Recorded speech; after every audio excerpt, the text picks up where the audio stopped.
Hello dear students, I'm here again to discuss on one of the very interesting stories prescribed for your syllabus in the subject Ability Enhancement Compulsory Course English under Karnataka University, Dharwad. The story prescribed for you is The Silver Lining, written by Chaman Nahal. Before getting into the story and its discussion part, I would like to say some important facts about the writer. And Chaman Nahal is one of the very renowned Indian English novelists, and he won Sahitya Academy Award in 1977 for his work Azadi. Other novels written by him are My True Faces, written in 1973, Into Another Dawn, written in 1977, The English Queens, written in 1979. Chaman Nahal's distinction lies in writing about India without any touch of exoticism. He scrupulously avoids the stereotyped east of Maharajas or tigers or snake charmers.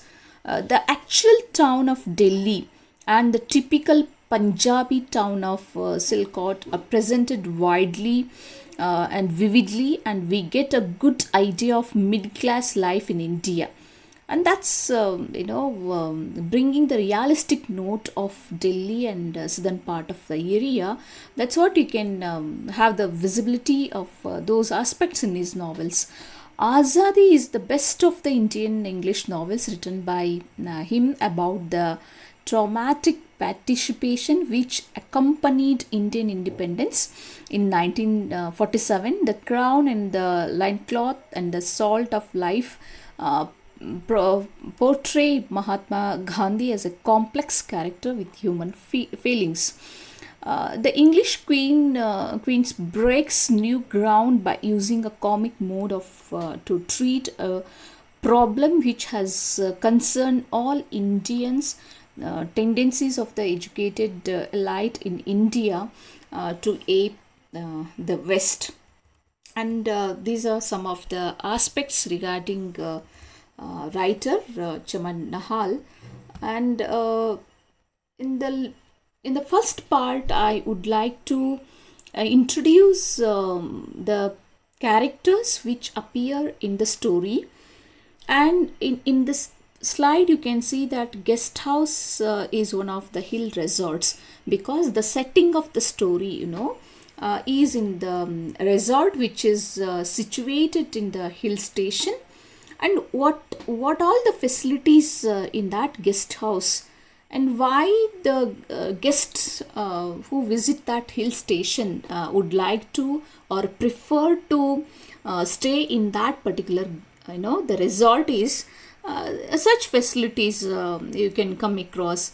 Facilities of the guest house are it is very close to bus stand and close to market and close to post office, and excellent cushion, good scenery. Through the window they can see they can have the visibility of the good scenery in the surrounding. All well behaved hosts, silent place. People usually go to or prefer to go to hill stations and stay for few days or few hours, because they always need that kind of a break in the routine, as well as a kind of mental peace, and they prefer to stay in such a kind of resorts. And this is one of the resorts where this particular story setting is done. And the host the host of that particular guest house are Mr. and Mrs. Bandari, and they belong to north and the other belong to south, and they are from the different part of the nation, and even they belong to the different kind of culture, customs, traditions, language, everything. But the thing is the mutual understanding and adjustment which becomes very important, rather than to which part of the nation we belong, and to what the language of ours and what the cultures of our, or what the traditions we have been adopting in our life, that doesn't matter actually. I think that these two or the couple stands as the role model to all of us in the way how they have the understanding and adjustment, though they belong to the different part of the nation. And the other character appears on the in the story, Pramodini, and she's 8 years old girl and very pretty, charming. And if you look at this girl's face, and you always feel to hold her, kiss her, hug her, and you show all your love to her. And such a kind of prettiness she has, and fringe of hair across her face, and shy. It is unfortunate to that she is dumb and deaf, and they have a dumb and deaf child, and this is a part of the tragedy of the life.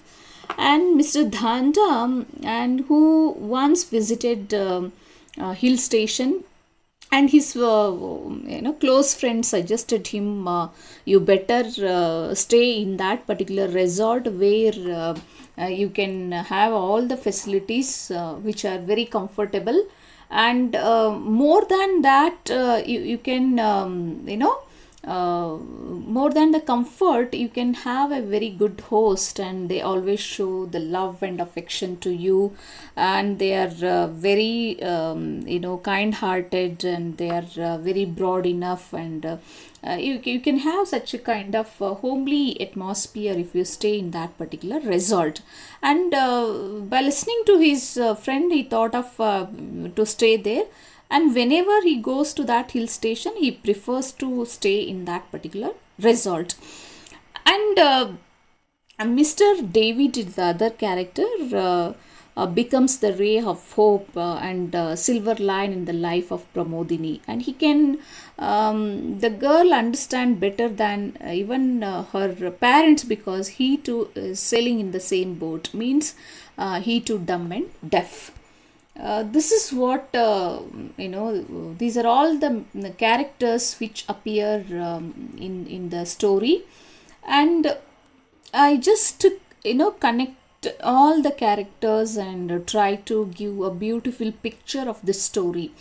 The silver lining describes the story of a handicapped child, that is Pramodini, and their parents, Mr. and Mr. Bandhari's unhappy moment, until a guest who is similarly handicapped brings a ray of hope. That is, you can see this man, Mr. David, and into their child's brings a ray of hope into their child's life.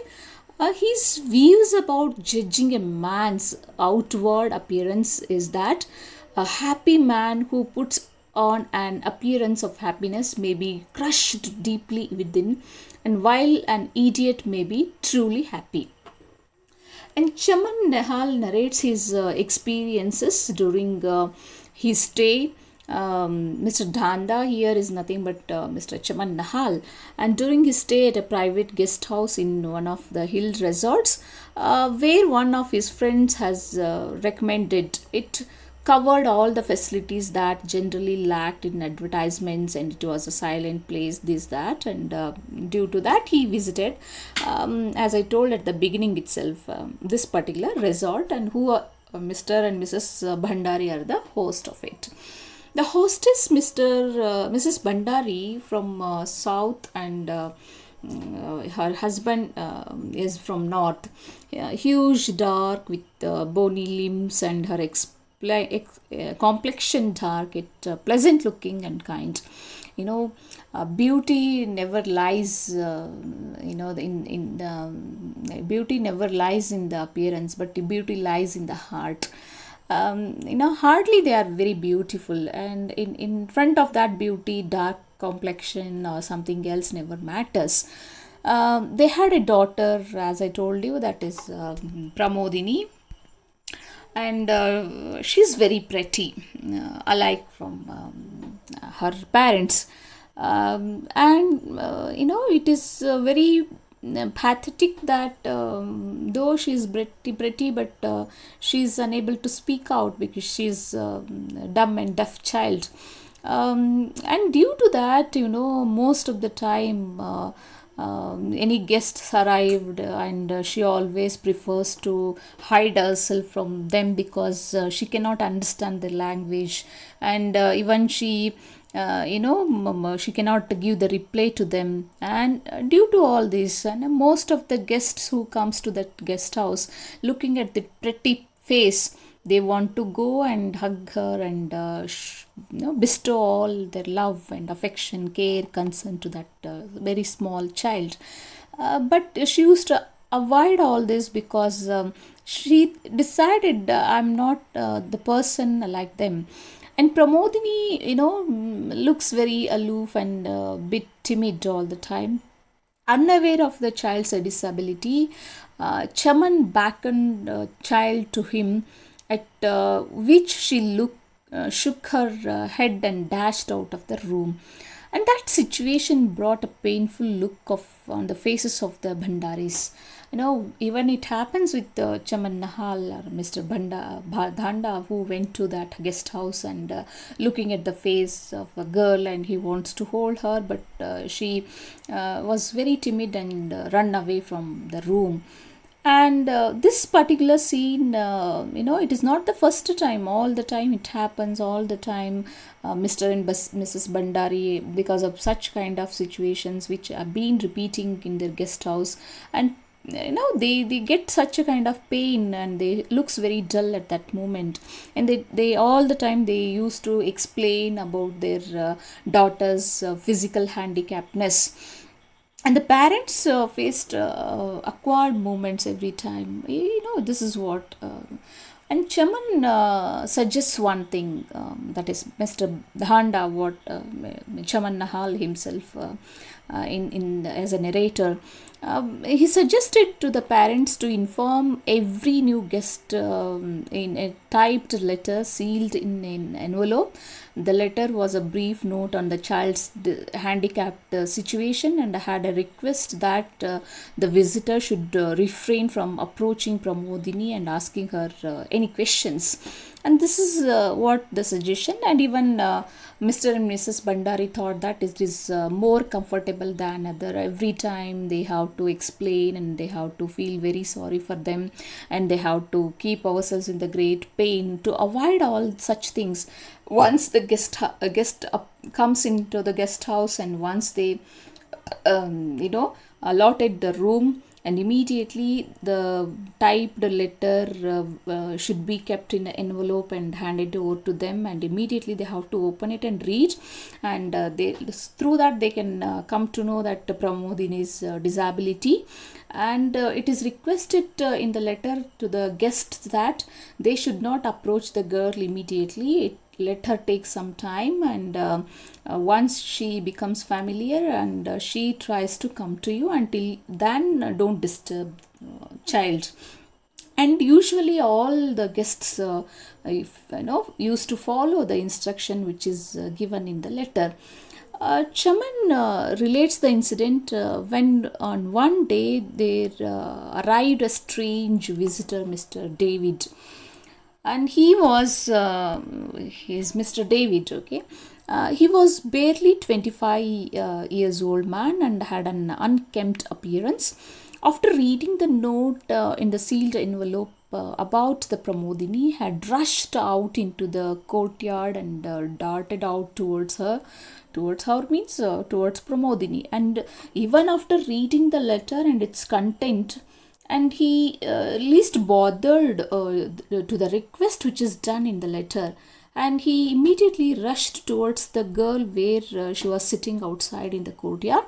And Mr. David's sudden impulse had really shocked to the parents, and they started feeling very bad about this kind of unusual behaviors of Mr. David, and it looks like he's a savage man, and they started feeling in such a way. Who thought that he was being rude? The moment of curiosity in the air was broken by the sound of a gun exploding, shrill laughter. And after a few moments from the courtyard, they started listening a kind of chuckling and laughter sound, which is very surprising to them. It was a wonder and amazement from the Bandharis. David was a youth and who too was dumb and deaf, but sent abroad to an institute where he had learned the skill of communication and returned to India to open a school for the handicapped children. And this is a brief history we can come to know at the end part of the story. Even David, and why it becomes easier to David to go and make the child happier instead of running out of that place. He's also sailing in the same boat because from birth he too is dumb and deaf, but he went to abroad and admitted to such a kind of a unique school which is made for such a kind of physically handicapped children. And he learned all the skills, and he learned this lip movements and how to read the lip movements, and how reading through the lip movements, how to understand the words which is flowed by the opponent person or the speaker. And this is how all the skills were taught in that international school. And once he becomes perfect in that, and once he started behaving as a very normal person, whatever he want to say, he used to write it and tell it to the others, because he cannot speak out, but he can understand. Because the one he cannot speak out, even he cannot hear, and hearing problem is solved due to understanding the lip movements, right? So through that he becomes very confident, and no one get even a small teeny sign that he is dumb and deaf person. And his entry to the guest house, and his his confident level, and his reply to through the body language, the reply what he used to give, and no one can easily identify that he is dumb and deaf person. He looks very modest in that sense, but he never bothers about such issues. And once he become very confident, he thought of, why can't I should go back to my country India, why can't I start such a school which is which can provide the best platform to all such kind of physically handicapped children like me, and who have been suffering because of this kind of passiveness and kind of negative thoughts and everything, in the disparity condition in what they are. Let me go back and start up a school. And to start a school, he selected the best place, the hill station where this particular guest house is located. And he thought of, once he came to know through that letter that this child is even dumb and deaf like him, and he feels that, let me adopt this child as my first pupil and start the school here. And he later in this particular part of his life is conveyed to Mr. and Mrs. Bandari, and even Ben Dhanda was also there in a speaker, and they really felt very wonder, and they kept themselves in a great amazement, and even they requested, please adopt our child as your first pupil. And undoubtedly even David also feels very happy, and from that point, the whole life of Pramodini has been changed, and she day by day becomes very confident, and that you can imagine that such kind of further part of Pramodini's life is not given in the story, but you can imagine and build up the story for yourself. And this is regarding the whole story. And what can we understand this story is a ray of hope.